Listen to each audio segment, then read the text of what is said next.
Eh bien, salut à tous, j'espère que vous allez bien. Dans cette vidéo, nous allons donc traiter 4 crypto-monnaies, le Bitcoin, le Doge, le Solana et le AVA.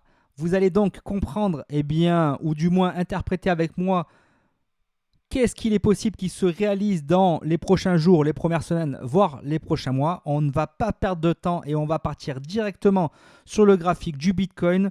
Bon, l'ancien bull run, ok, on est parti sur une phase haussière. Donc on est haussier maintenant sur du monthly, comme on peut le voir ici sur l'unité de temps monthly. Hop, la structure. Je vais vraiment aller le plus vite possible. J'aimerais condenser cette vidéo. Je ne vais pas rentrer dans tous les concepts du pourquoi, du comment je pense que le prix va descendre ou monter. Je vous expliquerai ça dans les vidéos, notamment short, que je suis en train de créer au jour le jour sur mon compte Instagram, sur YouTube. Vous pouvez voir que je crée des shorts tous les jours pour expliquer un petit peu comment je vois le marché, quelle est ma manière de trader, donc plus porter Smart Money Concept. Dans cette vidéo, je suis là juste pour analyser les cryptos. Je ne suis pas là pour vous expliquer totalement pourquoi pourquoi le prix va se déplacer de telle ou telle manière. Je veux vraiment essayer de faire une vidéo pas trop longue. Donc du coup, voilà. Bref, on peut voir donc ici que si je retrouve tous mes outils qui sont ici, voilà. On peut donc voir que nous avons une leg baissière en monthly. Je ne suis pas satisfait de la manière dont et de la manière où... Pourquoi j'ai une flèche comme ça sur mon graphique là? J'ai comme un bug. Bon, ça fonctionne, mais normalement j'ai une croix au milieu. Et là, je me retrouve avec un... C'est bizarre. C'est bizarre, mais ça fonctionne. Bon, on va rester comme ça. La dernière leg baissière que nous avons eue sur Bitcoin, donc la dernière expansion baissière en monthly se trouve ici. Donc c'est la dernière structure baissière. La structure baissière a été cassée très récemment à l'annonce notamment de l'ETF Bitcoin. Donc du coup, on peut voir qu'il y a une structure haussière qui est venue se former. Donc nous sommes désormais passés en structure haussière en monthly. Maintenant, on peut également voir que cette structure haussière n'a pas continué, la cassure n'a pas été franche. Ça a été simplement un grab de liquidité qui a permis de récupérer tous les stop-loss qui se trouvaient à ce niveau-ci, c'est-à-dire tous les ordres acheteurs des vendeurs pour pouvoir permettre à la smart money d'injecter ces ventes. Donc du coup, voilà, le prix est venu vraiment mécher au-dessus de tous ces stop-loss afin de récupérer la liquidité. Moi, j'appelle ça un little shush. C'est ma manière d'exprimer. Je me suis rendu compte que il y avait différents types de cassures de structure. Donc je les ai renommés de manière différente car chaque type de structure a une particularité. Et je peux noter dans mes datas que quand il y a une cassure de structure qui se réalise mais de manière très faible, où l'on voit que c'est simplement une récupération de liquidité, ce n'est pas la volonté vraiment de tout de suite casser à la hausse, très souvent, cette manière de faire porte à un retour sur POI initial ou sur vraiment un POI important à la base du mouvement. Donc du coup, en ayant créé cette cassure de structure monthly baissière en une haussière, nous nous retrouvons donc avec un grab de liquidité qui pour moi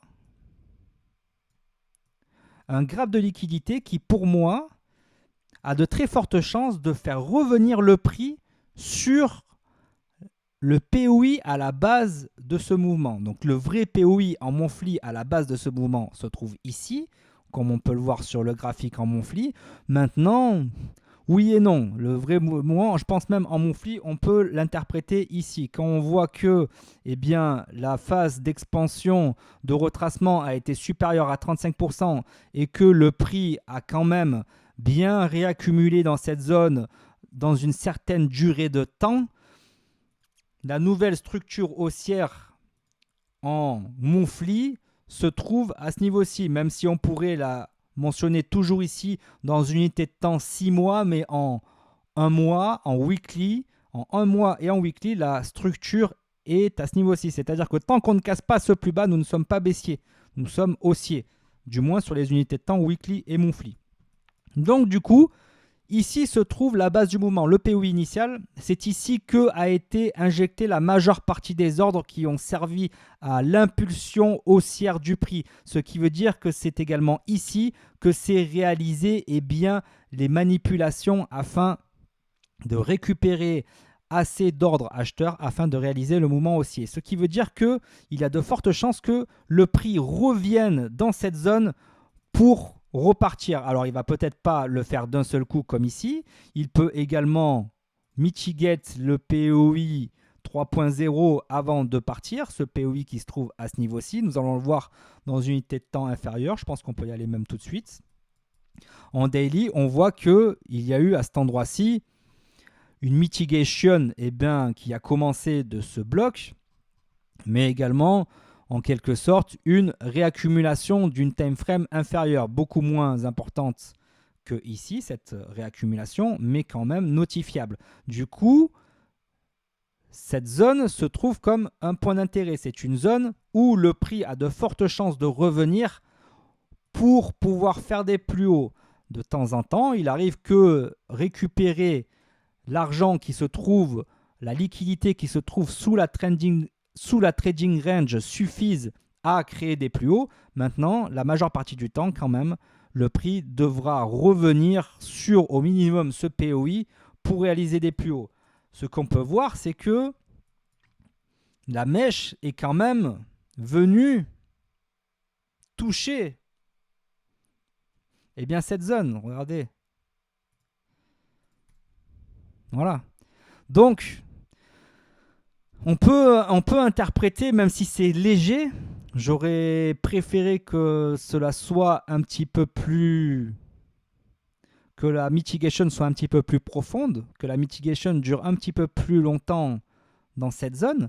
Maintenant, graphiquement, et au niveau d'une analyse Smart Money, on peut le voir en 4 day.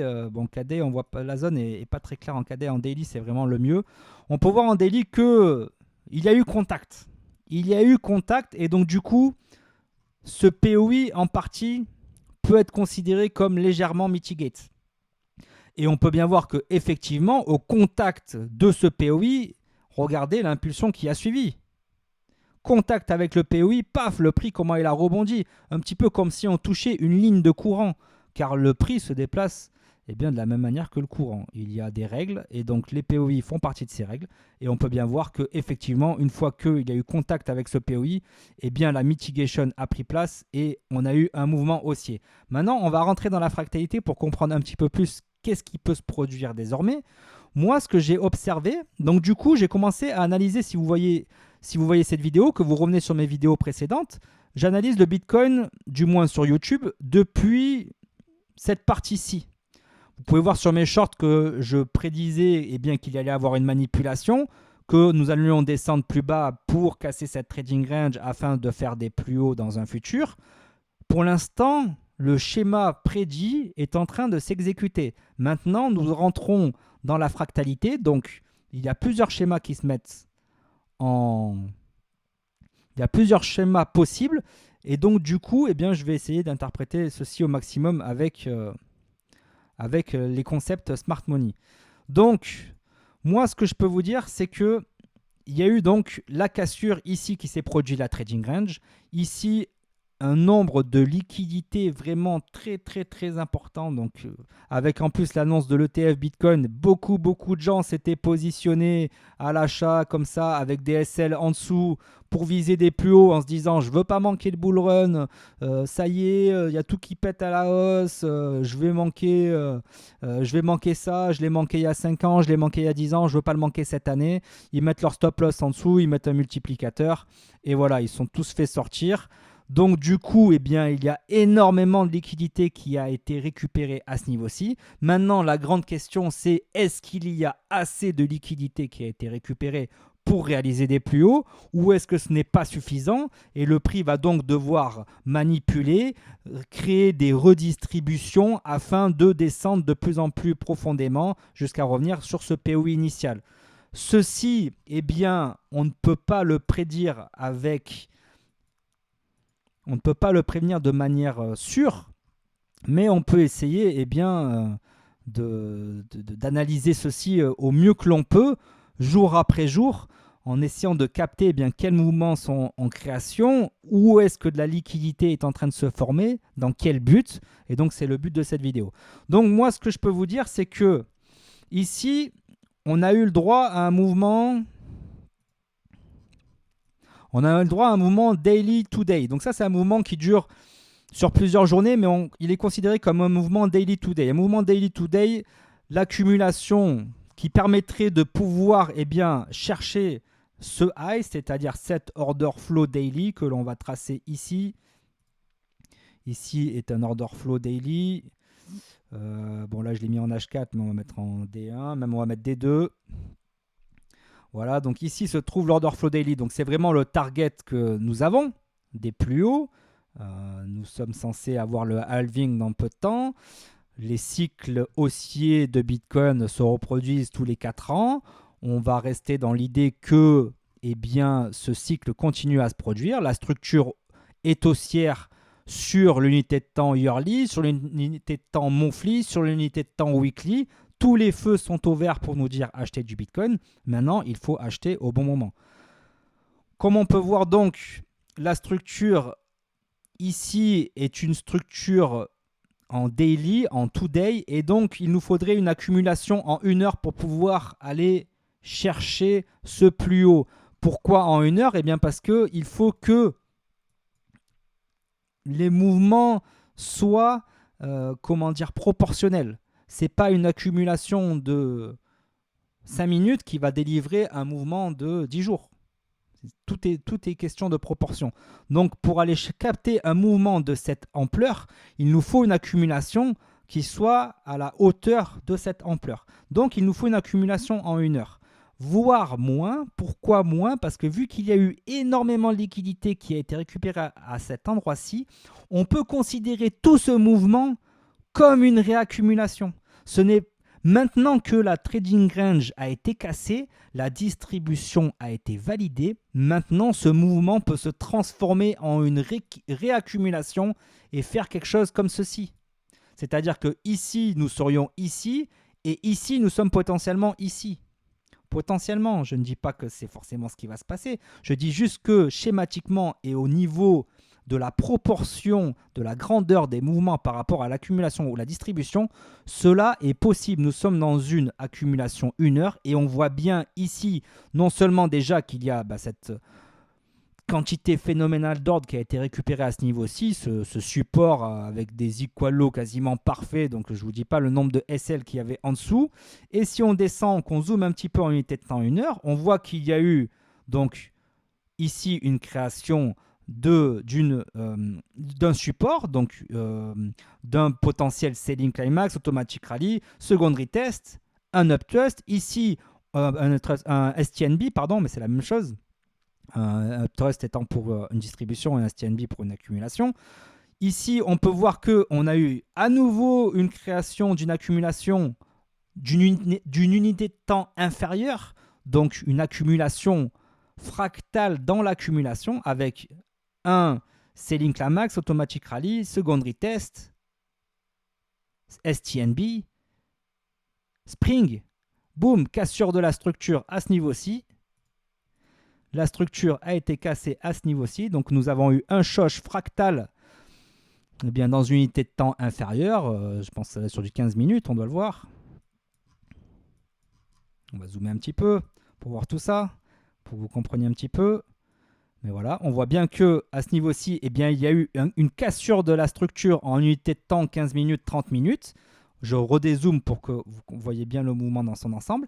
Et que ensuite, suite à la cassure de cette structure, le mouvement est passé haussier et est passé haussier tout simplement. Donc du coup, tout ceci peut être considéré comme une accumulation et même comme une énorme accumulation. enfin une énorme accumulation proportionnelle à la taille du mouvement. Tout est une histoire de proportion. Donc du coup, cette accumulation, je vous le dis, pourrait suffire pour aller chercher l'order flow du plus haut.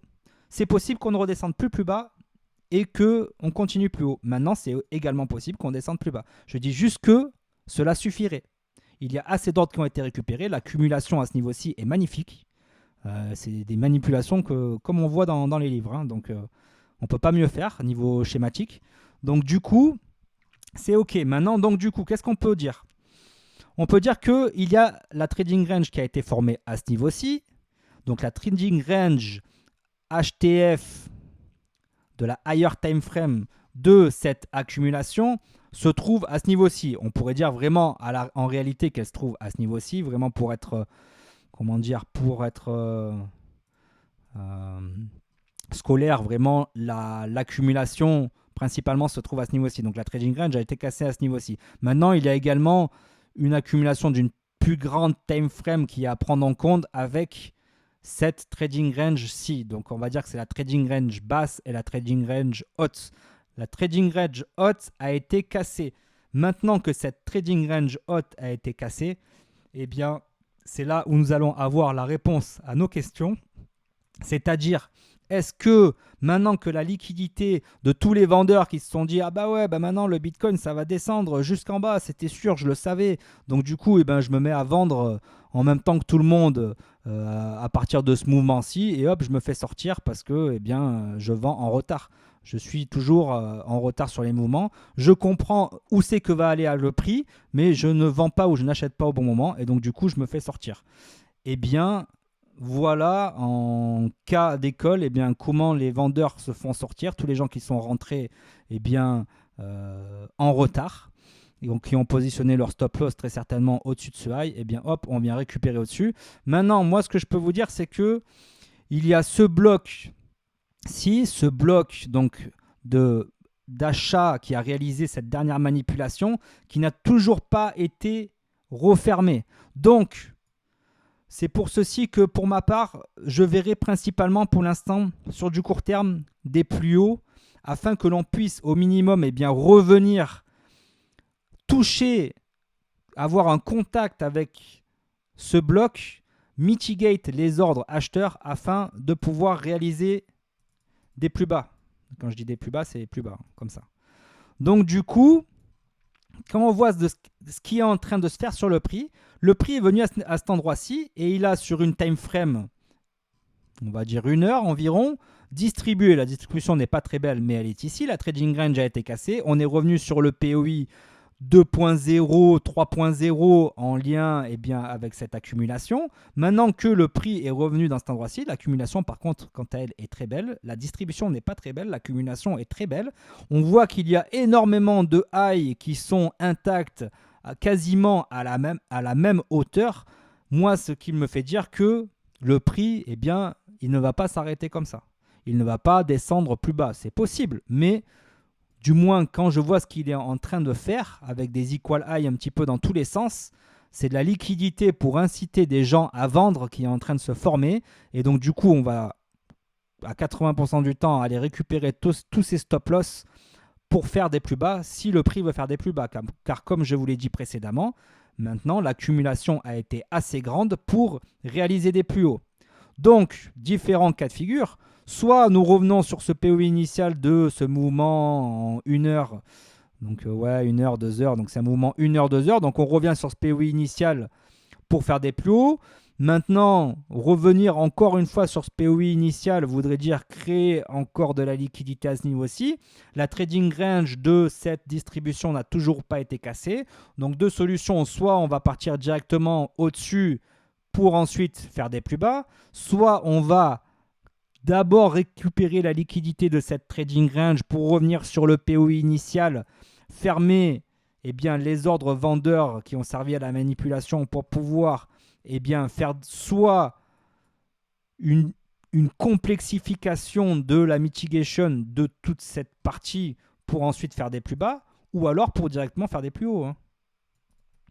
Moi, personnellement, vraiment là, si je dois faire un pronostic, je privilégierais, excusez-moi, que l'on vienne d'abord réaliser cette flèche en violet, c'est-à-dire jusqu'à ce niveau-ci, casser cette trading range fractale,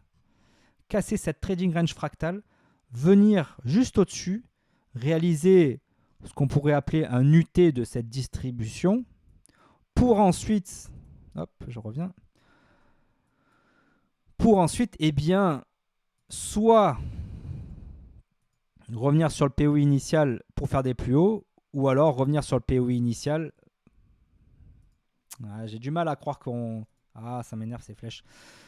J'ai du mal à croire qu'on revienne sur le POI initial pour revenir en haut, pour revenir en bas. Si, il y a vraiment deux manières de voir. Si on commence à aller directement plus haut, il y aura 99% du temps deux scénarios. On va vraiment les retracer parce que là, je pense que ce n'est pas très clair.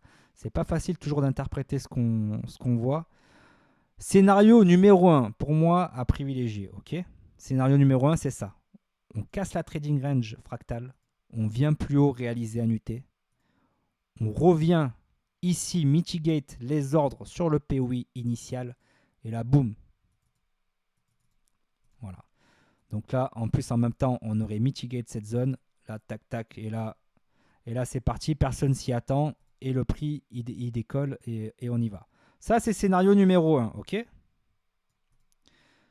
Scénario numéro 1. Donc, je peux vous dire que si jamais on revient dans cette zone, eh bien, ça sera un excellent prix pour commencer à acheter Bitcoin ou je ne sais quelle crypto-monnaie, car vous savez que beaucoup de crypto-monnaies sont liées à Bitcoin. Ok. Donc là, nous sommes en HTF, le scénario numéro 1. Et le scénario numéro 2, on va tracer, qui serait, pour ma part, toujours d'aller faire ce plus bas, toujours d'aller faire cette mitigation, mais que par contre, cette fois-ci, cela fasse quelque chose comme ça. Voilà. On va changer de couleur. Voilà les deux schémas. Pour ma part, à privilégier. Je ne pense pas que l'on va faire des plus bas tant qu'on n'aura pas cassé tous ces highs. Donc pour l'instant, c'est des highs à privilégier. Maintenant, est-ce qu'on va juste casser cette... Il m'embête. Voilà. Est-ce qu'on va juste casser cette trading range fractale pour pouvoir faire des plus hauts? Est-ce qu'on va devoir récupérer cette trading range avant revenir sur ce petit POI ici qui ne paye pas de mine mais qui pourrait avoir son importance? Voilà, par exemple.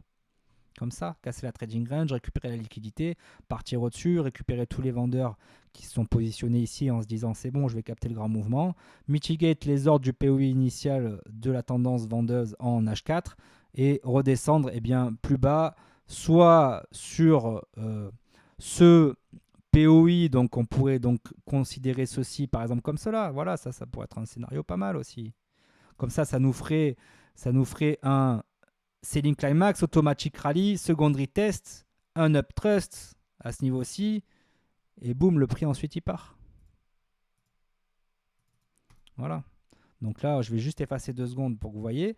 Mais là, dans ce scénario-ci, en HTF, si on revient sur du 4 heures, si on revient sur du 4 heures, et bien ceci, ça serait une accumulation, donc une réaccumulation, une très grosse réaccumulation qui suffirait largement à faire des plus hauts. Donc comme je vous le dis, ceci peut servir à casser cet order flow. Maintenant, il est possible que l'accumulation soit d'une plus grosse ampleur, que le composite man, la smart money, n'ait pas envie de redescendre plus bas, n'en ait pas la nécessité, n'en ait pas nécessairement besoin, qu'il ait déjà récupéré assez de liquidité, qu'il préfère réaccumuler localement afin de créer des plus hauts. Donc à ce moment-ci, on pourrait avoir un mouvement qui se crée comme cela. Et donc tout ceci serait une accumulation, distribution, accumulation. Ou alors, comme on a vu dans le schéma numéro 1, hop, ou bien comme on a vu sur le schéma numéro 1, qu'on commence à casser directement plus haut. Voilà, des schémas qui sont interprétables sur Bitcoin. Donc je ne vais pas rester plus longtemps là-dessus parce qu'on a d'autres actifs à faire. On va partir sur le Doge. En plus, le Doge, je l'ai regardé, le Doge. Alors cette analyse du Doge Qu'est-ce que j'ai dit déjà récemment? Qu'est-ce que j'ai dit que j'allais faire? Voilà, Doge, Solana et Ava. Ces analyses sont pour Alex. Donc Alex qui m'a envoyé un message sur Instagram. J'ai mis sur mon compte Instagram en story quel actif voulez-vous que j'analyse ce week-end. Eh bien, Alex a décidé, aimerait que j'analyse donc le Doge, le Solana, l'Ava et l'XRP. J'ai donc décidé eh bien, de lui faire plaisir, vu que c'est un follower qui me suit sur Instagram.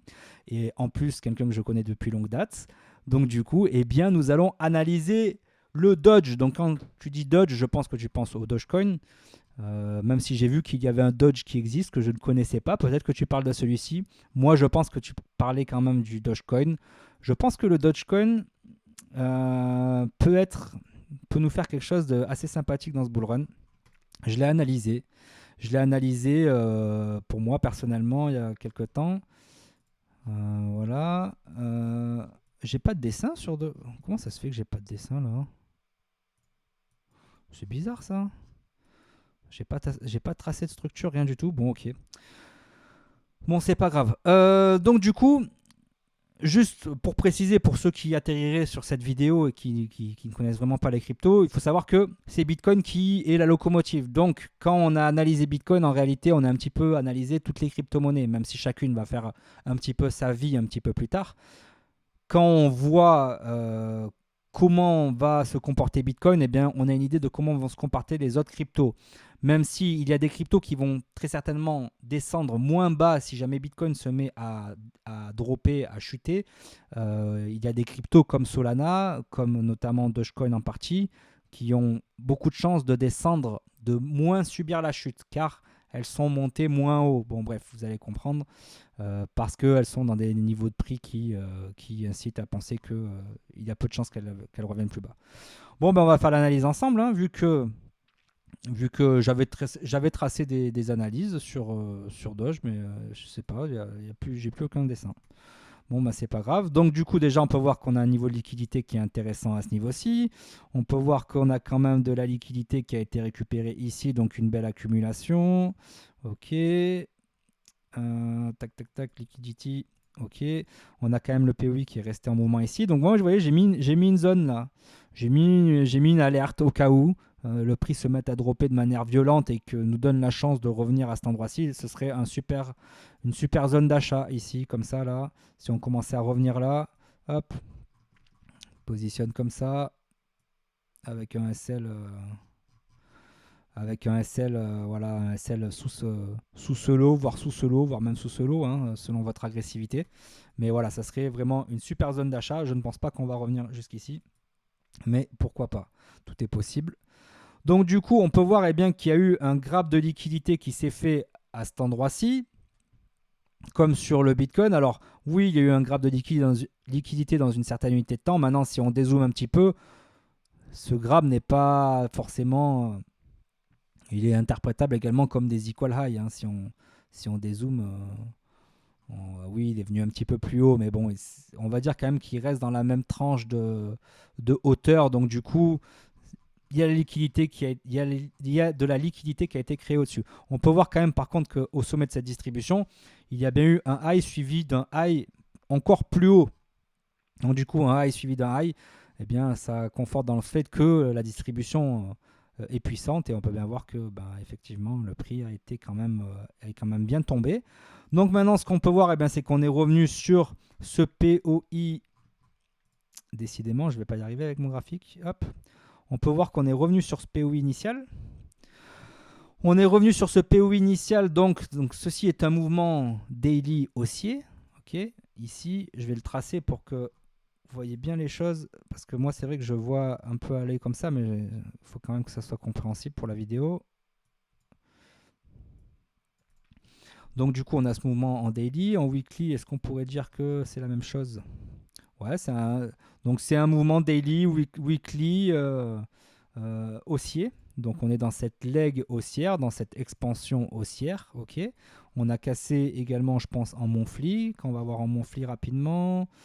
Monthly, la dernière expansion, elle serait ici. Donc oui, on est également haussier en monthly. Bon, je ne vais pas toutes les dessiner, hein, mais on est haussier donc dans toutes les unités de temps sur le Doge.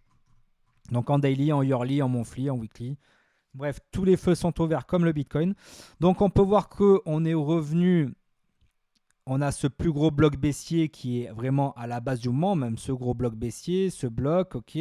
On a eu ici une cassure donc de la structure baissière en weekly. Donc on va dire que c'est vraiment à cet endroit-ci que la structure est passée haussière en unité de temps weekly. Le prix a retracé et revenu sur ce bloc baissier à cet endroit-ci. Hop, le prix est revenu mécher à cet endroit-ci, donc ici, ici, ici, donc une mitigation qui est quand même plutôt pas mal. On a encore de l'imbalance qui se trouve à cet endroit-ci. C'est pour ça que j'ai tracé sur mon graphique cette zone, car on a une inefficience du prix, de l'imbalance à ce niveau-ci. Et donc du coup, il y a encore une petite partie qui n'a pas été mitigate, donc qui pourrait laisser penser à ce qu'on revienne potentiellement sur cette zone. C'est pour ça que donc, je l'ai mentionné sur mon graphique. Maintenant, on avait un POI à cet endroit-ci, précisément sur cette unité de temps en weekly, qui était présent, on va dire plus grossièrement comme ceci. Et on voit que le prix est bien revenu sur ce POI, a bien refermé cette imbalance, refermé les blocs, les ordres acheteurs, les ordres vendeurs, pardon, pour pouvoir réaliser des plus hauts. Donc du coup, si on commence à descendre un petit peu en unité de temps, en daily, on voit quand même que on a eu, bon, j'avais tracé cette trend, je vais vous expliquer pourquoi. On a quand même beaucoup de liquidité à cet endroit-là. Donc moi, ça me laisse penser, quand je vois ça, ça me dit attention, il y a de fortes chances qu'on continue à faire des plus bas. Parce que on a beaucoup de liquidités, on a beaucoup de lots qui se trouvent au même endroit. Donc du coup, ça veut dire qu'il y a énormément de SL, de personnes qui se sont positionnées à l'achat, comme ceci, avec leur SL en dessous, qui sont comme ça. Donc il y a beaucoup de SL qui sont comme ça. Donc du coup, il y a beaucoup de liquidités qui se trouvent à ce niveau-ci.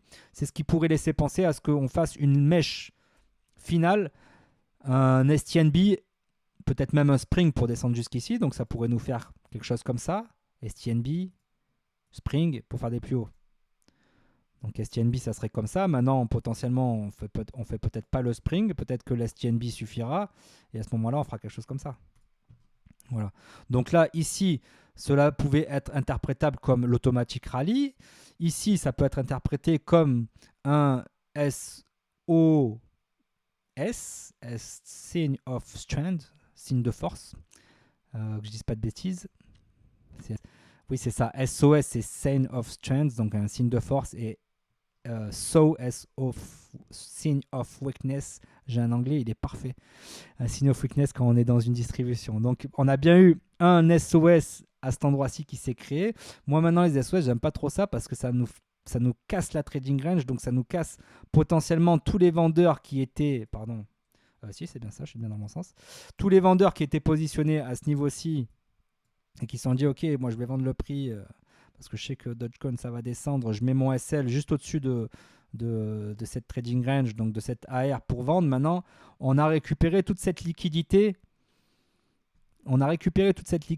Acheteuse pour pouvoir injecter des ventes. De plus, comme par hasard, on est revenu pile sur le dernier bloc baissier qui a permis d'injecter un maximum d'ordre pour réaliser ce plus bas.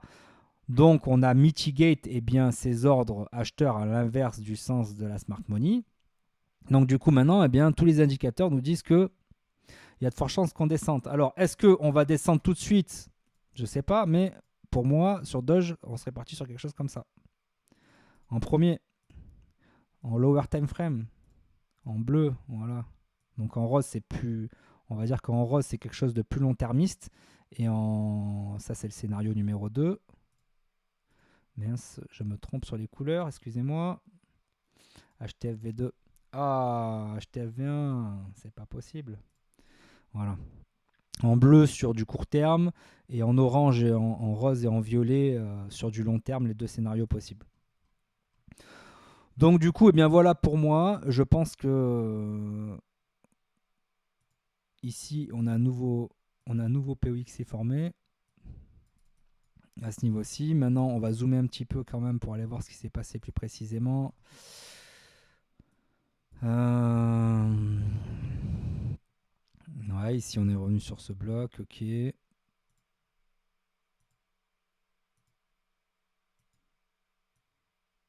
Tac. Donc on n'est pas revenu sur le POI, mais on est quand même revenu sur le bloc. Donc la mitigation, elle est ok. Dans ce bloc haussier là. Hop, bloc.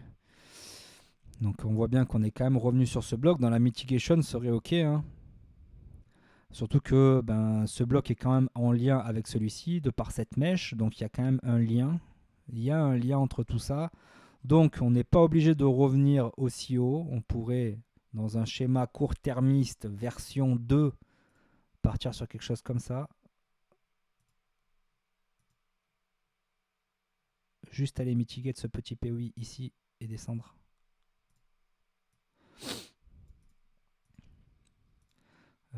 LTF, voilà, un schéma court-termiste numéro 2.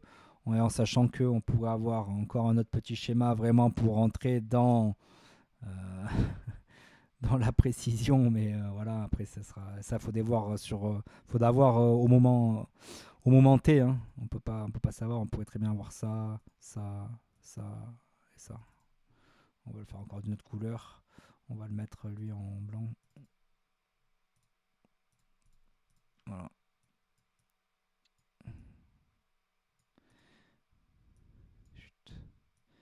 J'ai tracé ça un peu joli pour que ça soit interprétable. Voilà donc les scénarios pour moi à privilégier sur le Doge dans les jours à venir, voire les semaines à venir. Donc là on a une tête en 4 heures, donc là c'est plus les jours à venir. Maintenant si on revient sur du daily, du daily c'est mon schéma en rose ou en violet. En sachant que sur du plus court terme, donc c'est tous ces petits schémas-ci qui peuvent être à privilégier. Mais pour moi, il y a vraiment de très très très peu de chances que on ne vienne pas récupérer tout ça en dessous. Après, c'est vrai que j'avais tracé volontairement cette trend, souligné du moins cette trend sur le graphique, car je me suis dit, bon, il est bien possible que on vienne liquider tous les acheteurs de trend ici, et notamment on peut voir que l'accumulation, elle est belle. Hein. L'accumulation à ce niveau-ci, elle est magnifique.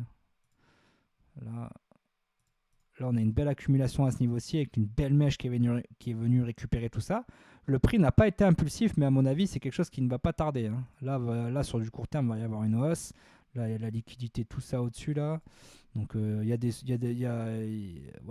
sous là-dessus. La trading range n'a toujours pas été récupérée. En unité de temps très faible, ça m'étonne que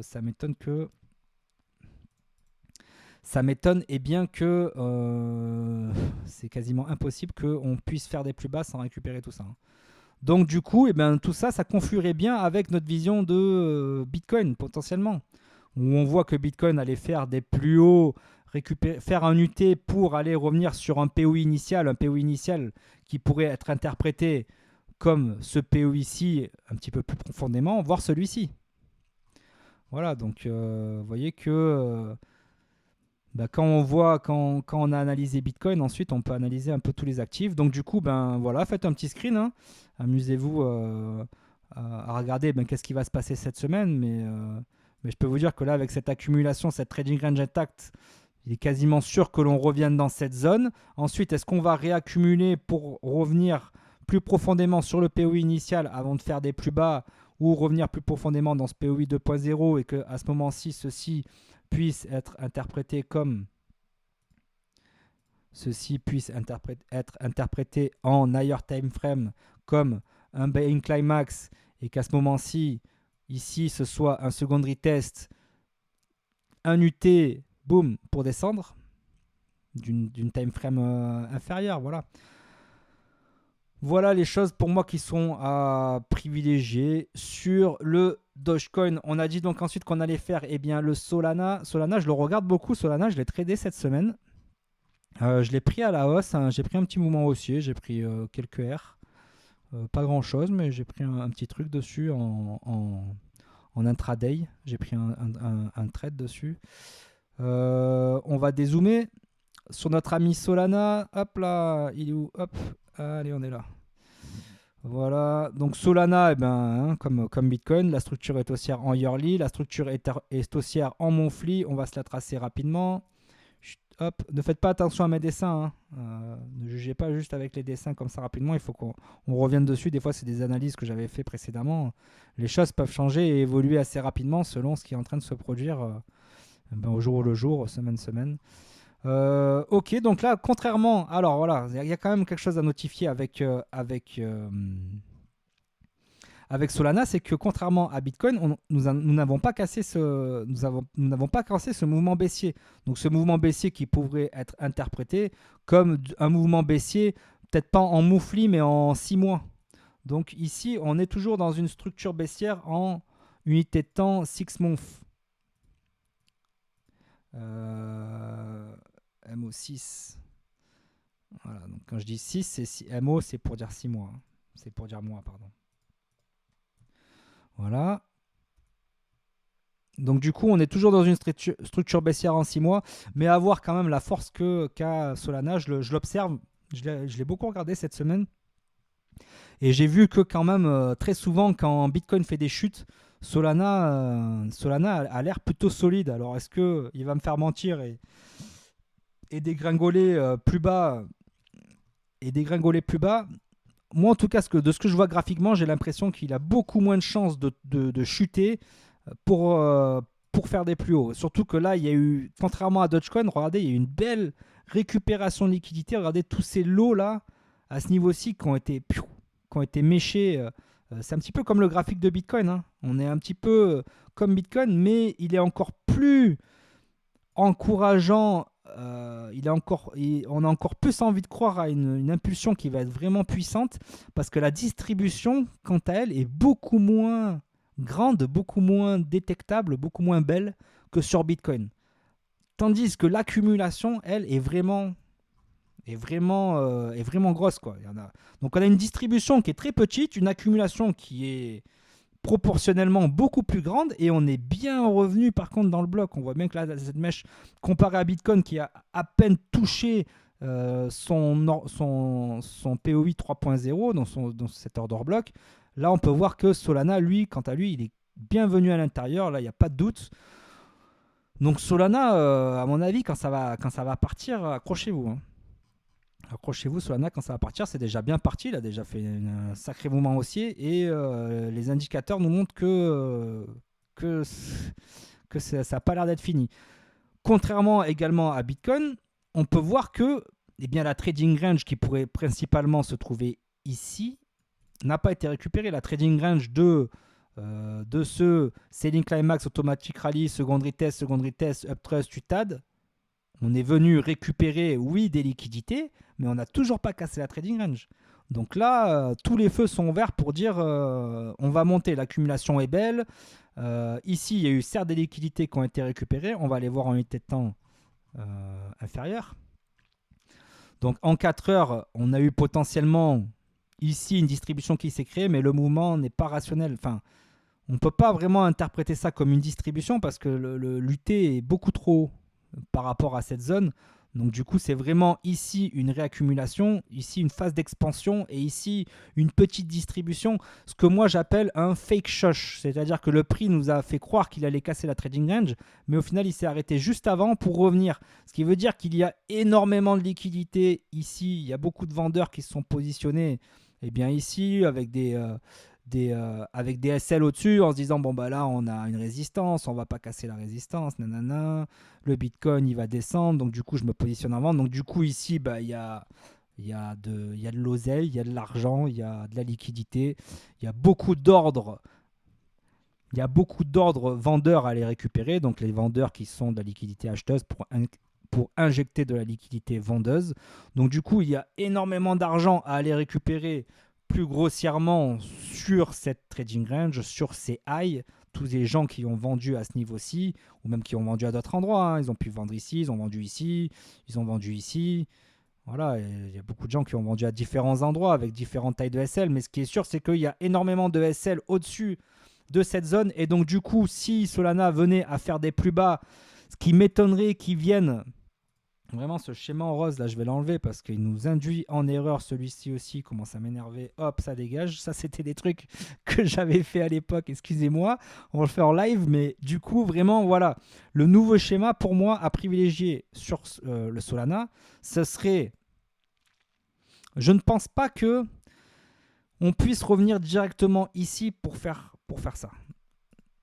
Ça m'étonnerait. Ça m'étonnerait qu'on fasse ça. Moi, je verrais plus que d'abord, potentiellement on vienne ici, hein. Ok, potentiellement on vienne ici, mais que d'abord on aille récupérer cette trend, cette trading range, potentiellement pour faire une distribution, revenir sur le POI initial pour péter à la hausse.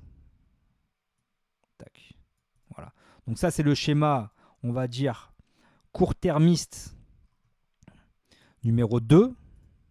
Le schéma numéro court-termiste numéro 1 à privilégier pour moi c'est celui-ci. Donc comme sur Bitcoin, ça collerait bien avec Bitcoin. Bitcoin, j'ai bien dit que je voyais qu'il allait d'abord avoir un UT qui allait se préparer et ensuite plusieurs scénarios sont possibles. Même chose sur le Solana, donc des plus hauts cette semaine, dans les semaines à venir, vraiment sur le court terme. Pour ma part, je vois ceci comme cela. Je pense qu'il y a 90% de chances qu'on ne casse pas ce plus bas tant qu'on n'a pas récupéré cette trading range. Tant qu'on n'a pas récupéré cette trading range, on ne cassera pas ce plus bas. Donc du coup, eh bien, pour l'instant, tous les feux sont au vert. Ensuite, à voir si, sur le plus long terme, est-ce que le prix va nous réaliser ici une distribution avec potentiellement un UT, revenir, mitigate peut-être ce POI, hop, comme ça, et partir à la hausse. Donc ça serait potentiellement le scénario numéro 1, car je pense que c'est celui quand même à privilégier. Moi, je ne vois pas... Voilà, peut-être revenir comme ça.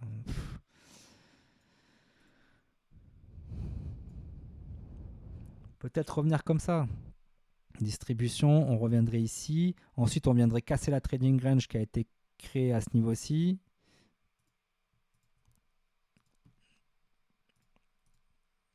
Ouais, c'est pas mal ça. Ça me plaît bien comme schéma. Ça me plaît bien comme schéma. Je vais le refaire. Je vais le refaire, vraiment. Ici, on fasse un ST, on incite vite fait tout le monde à vendre encore une fois, créer la liquidité. Boum, on liquide tout le monde. On vient sur le support. On incite les acheteurs en stop, buy stop à acheter avec ce mouvement. Tac. On vient en dessous. On liquide tout le monde. On réaccumule très rapidement ici. Paf. Et on part à l'os. Comme ça. Schéma numéro 1. Long-termiste. OK. Et schéma numéro 2. Quasiment la même chose. Quasiment la même chose. Dans tous les cas, on vient ici. Je vais le changer de couleur après pour que ce soit lisible. On vient ici. Tac, on fasse quelque chose comme ça. OK. Là, on crée un ST. Hop, on incite les gens à acheter avec un support. Au final, on vient les liquider avec un STNB, voire potentiellement un Spring, mais on va rester sur l'idée du STNB et qu'on fasse des plus hauts. Et ceci, ce serait le schéma numéro 2.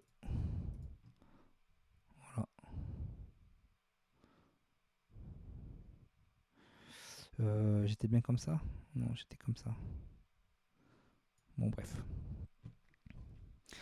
Voilà à peu près le schéma sur Solana pour moi est bien long-termiste, donc ça ressemble pas mal à ce que j'ai fait en LTF, donc je pense que je peux le supprimer parce qu'en fait j'ai incorporé les deux en fait.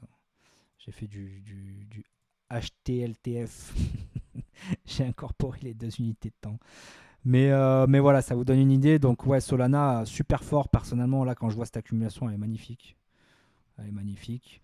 Maintenant, est-ce que on peut d'une manière plus grossière, et cette fois-ci vraiment en HTF, je vous le promets, faire quelque chose comme ceci, venir ici, ST, faire un UT, revenir là, pour aller faire ci, c'est possible aussi, hein. C'est possible aussi, mais bon, j'ai du mal, j'ai du mal à y croire. Là, en fait, il faut d'avoir, je peux pas trop le dire à l'avance, C'est compliqué de. Là, ça serait compliqué de dire à l'avance. Là, ça serait vraiment se prendre pour. Commencer à prédire des choses qu'on ne sait pas. Il faudra avoir Bitcoin en fait. Donc voilà, ça serait le schéma numéro 3. Mais voilà, moi pour l'instant, je privilégie vraiment le 1 en violet. Parce que cette accumulation, elle est super belle. Voilà, avec le fake shosh pour un peu que l'impulsion haussière à ce niveau-ci soit puissante. C'est-à-dire que si on venait à casser vraiment de manière. Imagine qu'on revienne d'abord comme ça et puis qu'on se mette à casser, à faire une grosse bougie comme ça haussière qui vienne jusqu'ici, potentiellement créer une résistance, puis revenir s'appuyer là-dessus, revenir en dessous et là, boum, on part comme ça. Ouais, là ça c'est un beau schéma là. Parce qu'en général, quand on fait des fake shosh comme ça, qu'on crée de la liquidité au-dessus, on verra si est-ce que la cassure est juste légère et vient juste grab de la liquidité pour pouvoir faire des plus bas, ou est-ce que la cassure est franche et dans ces cas-là nous montre vraiment l'intention de vouloir faire des plus hauts directement. Le prix reviendra forcément au minimum au contact de ce bloc institutionnel baissier pour pouvoir faire des plus hauts, ou alors il reviendra plus profondément, mais il reviendra au minimum faire ça pour monter. Donc à ce moment-là, il y aura un très bon signal d'achat à ce niveau-ci. Il faut d'abord comment se comporte le prix à la cassure. Voilà pour Solana, parce que là je pense que les analyses elles commencent à durer longtemps, et on avait dit que j'allais faire le AVA. AVA que je ne connais pas, je vous avoue que je ne connais pas AVA. Donc on va regarder ça ensemble. J'ai même pas regardé le projet. Je sais pas, ça doit être Ava USDT, je pense. Ava Tether. Moi je connais Avax. Ava, j'ai pas regardé. Je vous avoue que j'ai pas regardé, mais c'est pas grave. On va se le faire en live. Hein. On va se le faire en live. On va partir en Monthly directement. En Monthly, ok. Alors Ava, là ce qu'on peut voir, je sais pas si c'est vraiment la création du coin ici à cet endroit-là. Il faudrait qu'on aille voir vite fait, parce que je vais pas dire des bêtises. On va aller voir sur un autre USDT. On va voir si vraiment c'est la création, mais j'ai déjà peut-être quelque chose qui est intéressant à- On va aller voir sur deux autres pour vraiment voir si c'est la création. Donc là on est 1er novembre 2020. Bon, lui déjà il me donne une autre cotation. Ah ouais, mais en 2021, ok, il est en retard. Ah non, il est passé plus bas. Ok, donc ouais, donc ça veut dire, voilà, donc ça veut dire que cette cotation elle est fausse. On va partir sur ce graphique parce qu'il n'a pas été créé en 2020, mais il a été créé bien avant. Donc le fait qu'il soit créé bien avant fait qu'on soit dans une structure haussière. C'est pour ça que c'est important vraiment d'avoir bien un graphique avec de l'ancienneté dans les datas, parce que si on n'a pas assez d'ancienneté et qu'on pense que le graphique a été créé ici, ça change tout parce qu'on est dans une structure baissière en yearly. Donc ça veut dire que c'est pas bon signe, entre guillemets, le prix est baissier. Tandis que là, on peut voir que bon, bah, on reste dans une structure haussière sur du très long terme, sur du yearly. La dernière structure, elle est ici, en yearly. On va la mentionner sur le graphique. Bam, comme ça, on va la tracer en grand pour qu'on voie bien qu'effectivement, le prix n'est pas venu casser cette structure. Il est venu dessus, créer une genre de support, mais il ne l'a pas cassé. Hein. C'est une mitigation complète qui a été faite. Donc il y a de la liquidité en dessous, certes, mais la structure reste haussière en yearly. Ça n'est pas passé loin, mais on a failli passer baissier en yearly. Ok. Donc structure haussière en yearly, pour l'instant, on est bon. On va descendre en bon, je l'ai marqué en yearly, mais c'est en monthly, c'est pareil. Hein. On va le faire en yearly vite fait, mais voilà, bon, en yearly, c'est comme ça. Okay. Allez, on va faire les choses quand même, on va être précis. Hein, on n'est pas là pour faire de l'à peu près. Donc en yearly, structure haussière, on est OK. En monthly, comme je l'ai tracé donc précédemment, ce coup-ci, on va y arriver. Hop.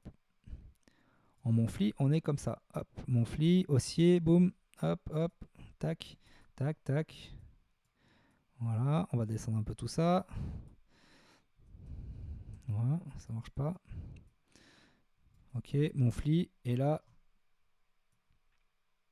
hop là, donc tant qu'on ne casse pas ce lot, que l'on va d'ailleurs tout de suite stipuler avec un petit truc là, une ligne horizontale comme ça pour voir vraiment jusqu'où est allé le prix. Ouais, je suis bien dessus, ok. Donc voilà, c'était l'ancien low. Ok, donc en monthly, on est donc haussier également. Donc haussier en yearly, haussier en monthly, pour l'instant, tout va bien. En weekly, je vais revenir, attends, vite fait sur du monthly. Je rate quelque chose quand même. On a eu un retracement là.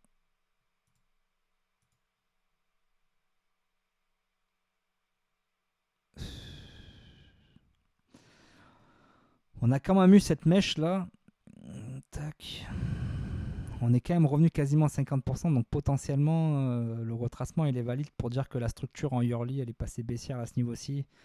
Bon, en yearly peut-être, en 2 year, on va dire en yearly 2, en 2 ans, 3 ans, ok c'est haussier. En yearly, un peu moins sûr.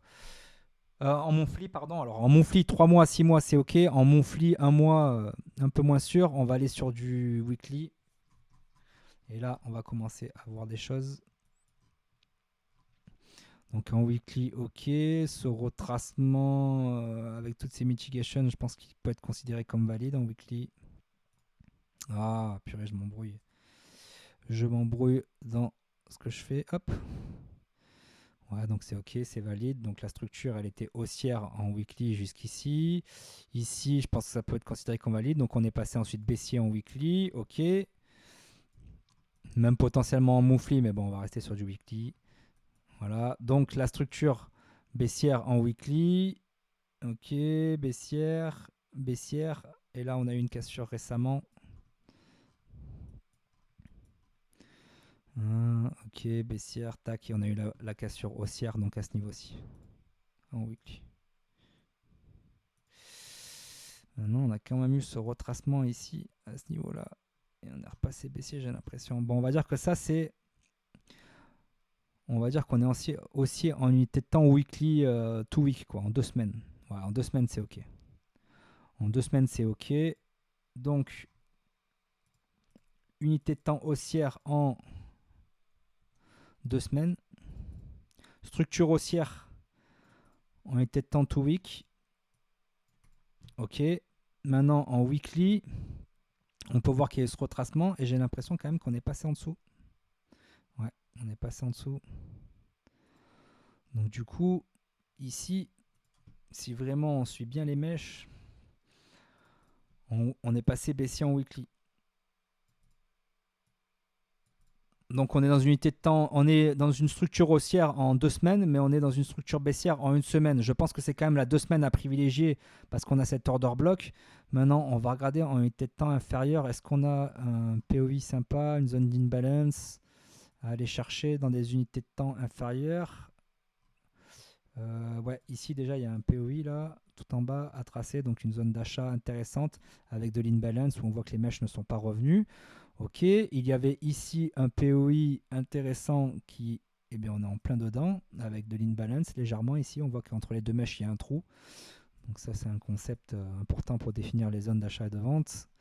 POI, ok, weekly, ok, donc là l'imbalance en weekly, d'accord, 4 days, ok, 3 days, 2 days, 1 day.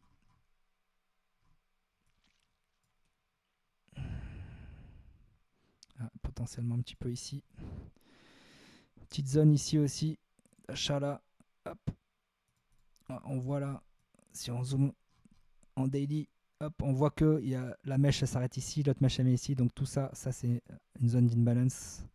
Ça là, hop, je vais le tracer en jaune. Voilà, ça c'est une zone d'imbalance. Ça veut dire qu'il y a un gap, il y a un trou. Il y a un trou et le prix, il aime pas les trous.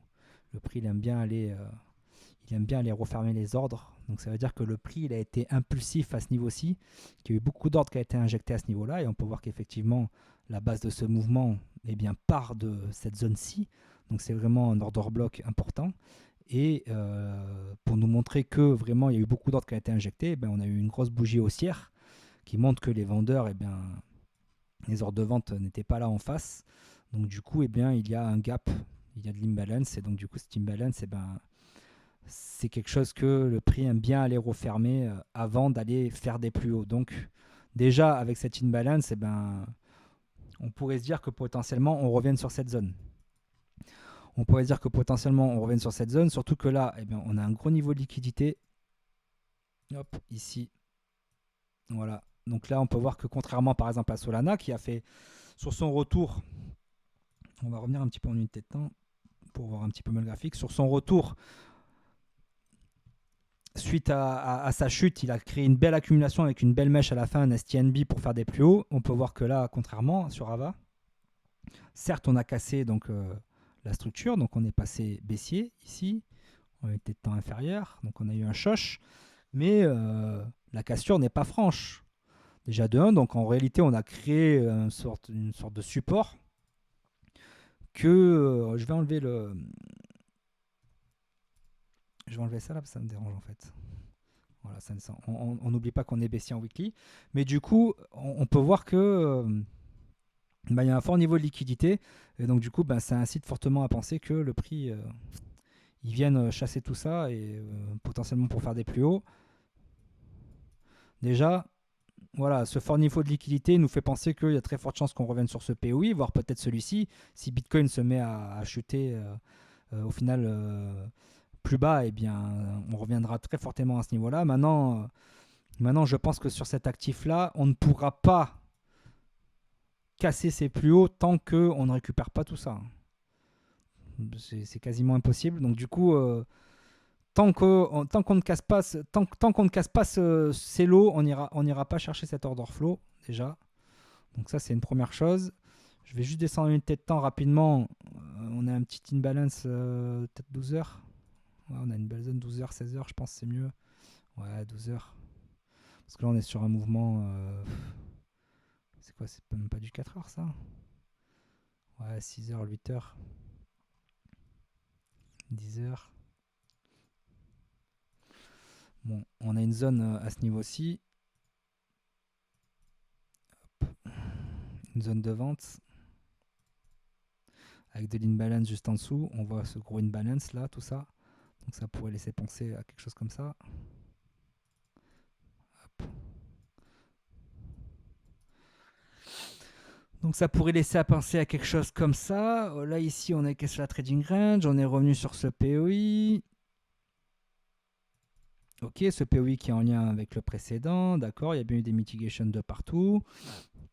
Il y a une distribution qui s'est faite à ce niveau-ci. Ici il y a eu des petites manipulations, mais on a quand même pas mal de liquidités encore en haut, donc ce qui est bon signe bien, pour penser que tout ça n'a pas été laissé ici pour rien au hasard. Donc du coup vraiment ici la trading range de ce selling climax et de ce secondary test. Ici on pourrait considérer ça donc comme un SOS, sign of strength, signe de force.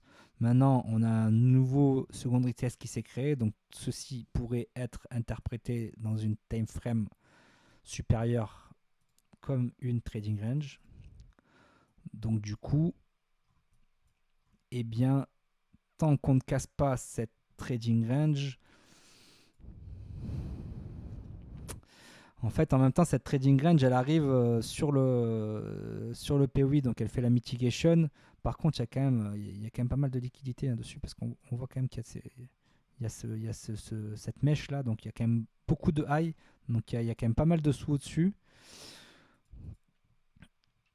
On a quand même pas mal de sous au-dessus. Scénario numéro 1, scénario numéro 2, on irait... Est-ce qu'on irait chercher ça? J'ai du mal à y croire. Normalement, si.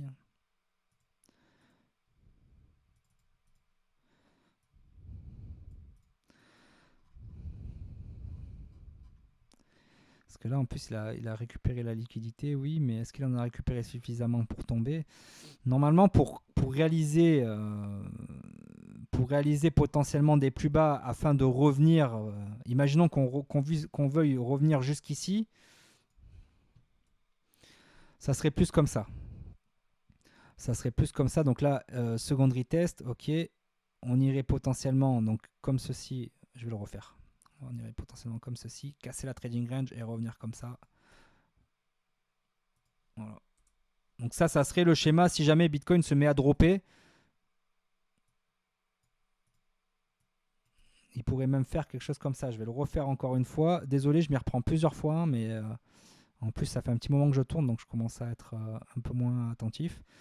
Je ne veux pas dire des bêtises, mais du coup, est-ce qu'on irait forcément là? Pas forcément. On irait au moins jusqu'ici, récupérer tous ces highs là qui se trouvent à ce niveau-ci. On irait comme ça, potentiellement ici distribuer pour revenir soit sur ce POI et faire des plus hauts, ou soit carrément revenir ensuite comme ceci pour revenir plus profondément. Donc voilà, c'est à ce niveau-là qu'il va y avoir entre guillemets quelque chose. Il faudra surveiller Bitcoin, comment se comporte Bitcoin. Est-ce qu'on va descendre que au niveau de ce POI, puis faire des plus hauts si Bitcoin se comporte bien, ou est-ce que Bitcoin commence à casser son plus bas, et à ce moment-là, s'il commence à casser son plus bas, il y a très forte chance qu'on revienne jusqu'ici.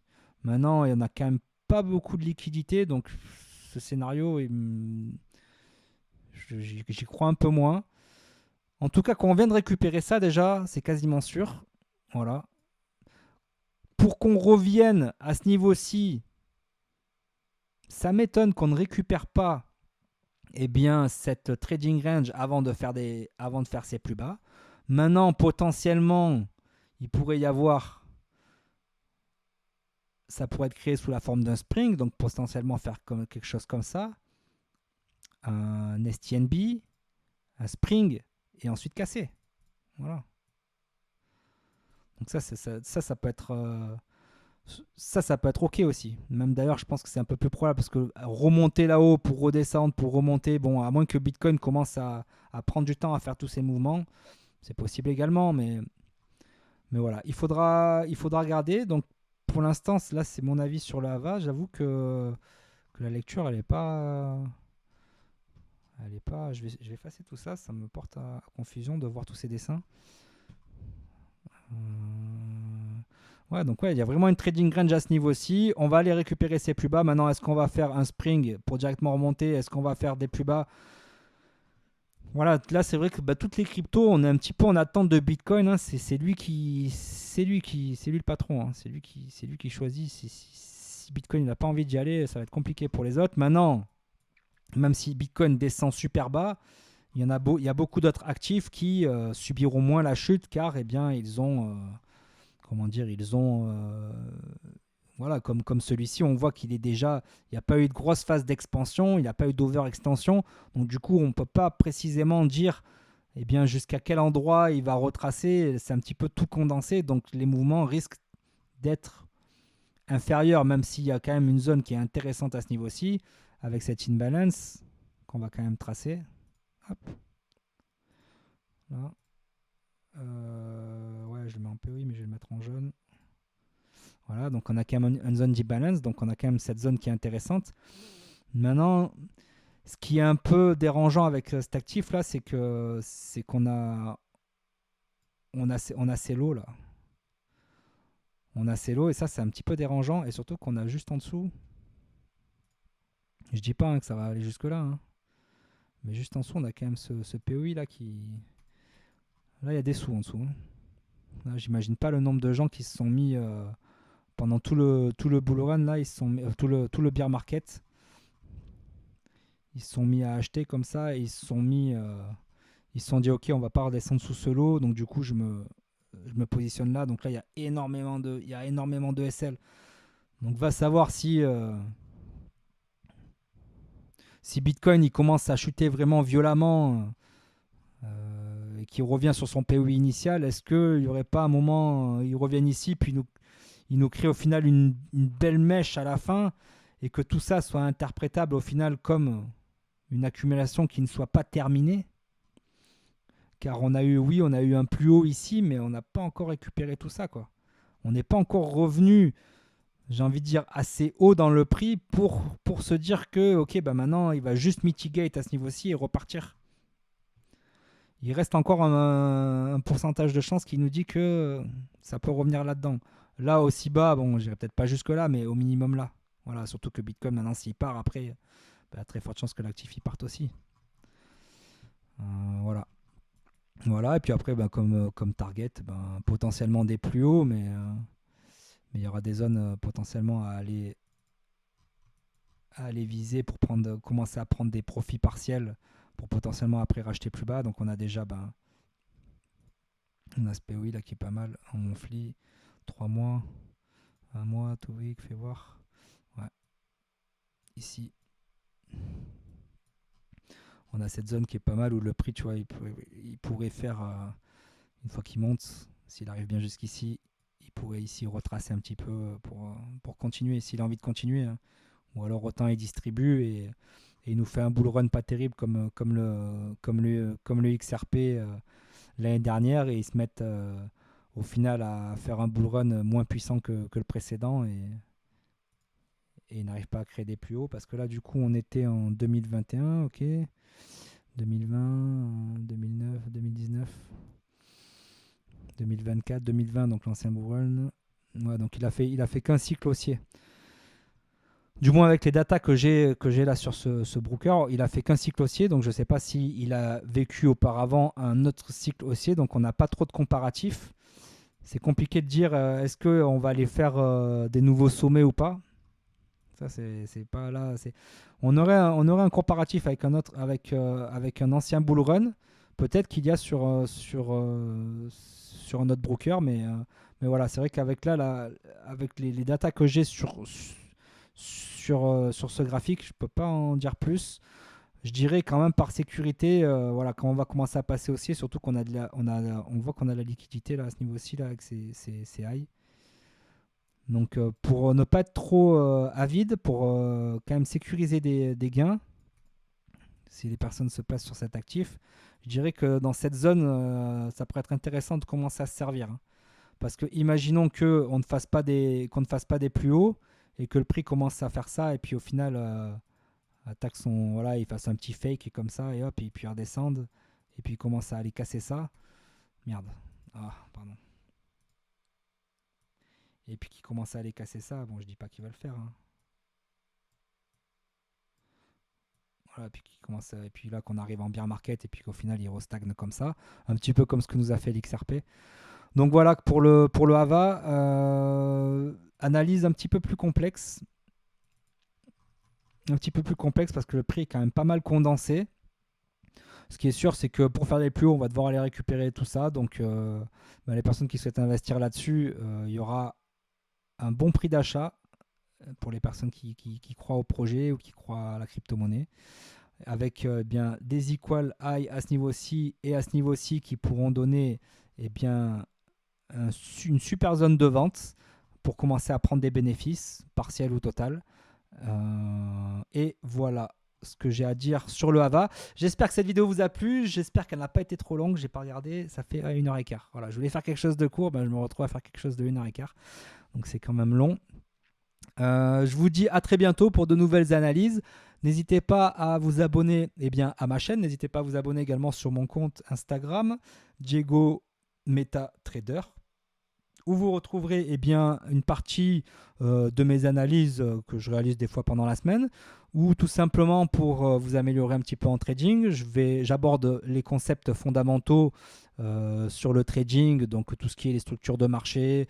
Là, je suis en train de préparer, comme vous l'avez vu au début, une série de vidéos sur le carnet d'ordre. On va attaquer ensuite les POI, les points of interest, les demand zones, les supply zones, la mitigation du prix.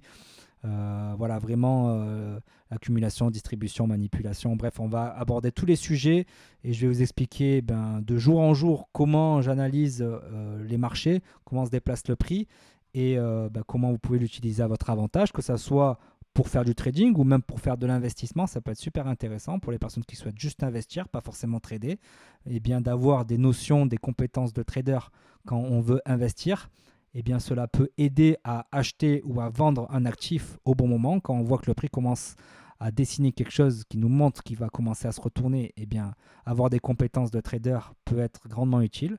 Comme investir dans un actif avec du potentiel, même si les fondamentaux, on va dire que voilà, vous voulez investir dans telle entreprise parce que vraiment vous voyez que ça marche bien, vous croyez au projet, etc.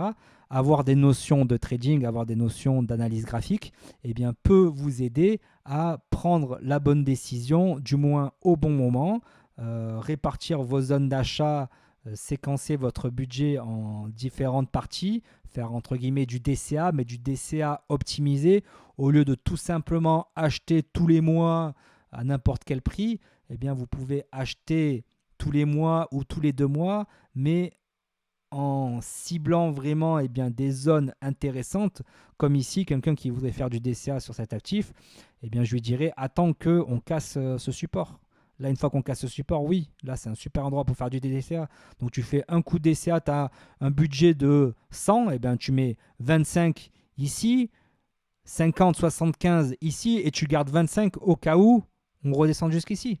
Et voilà, comme ça, tu fais un beau DCA. Si on ne revient pas jusqu'ici, tant mieux, tu es dedans. Si on revient que jusqu'ici, tu vas dire, bon, j'ai pas mis tout ce que je voulais, mais au cas où, tu as de l'argent pour investir sur d'autres projets. Voilà, tout simplement. Et comme ça, ça te permet de lisser ton prix d'achat à un prix moyen super intéressant. Et donc, du coup, d'avoir un petit peu optimisé ton investissement. Voilà les amis pour cette vidéo, je vous dis très certainement à la semaine prochaine pour une nouvelle vidéo. Je vous dis bonne semaine à tous, bon week-end si vous regardez cette vidéo ce week-end, bonne semaine si vous êtes en semaine, bonne soirée, bonne journée, bref, passez du bon temps, prenez soin de vous et je vous dis à très bientôt. Salut!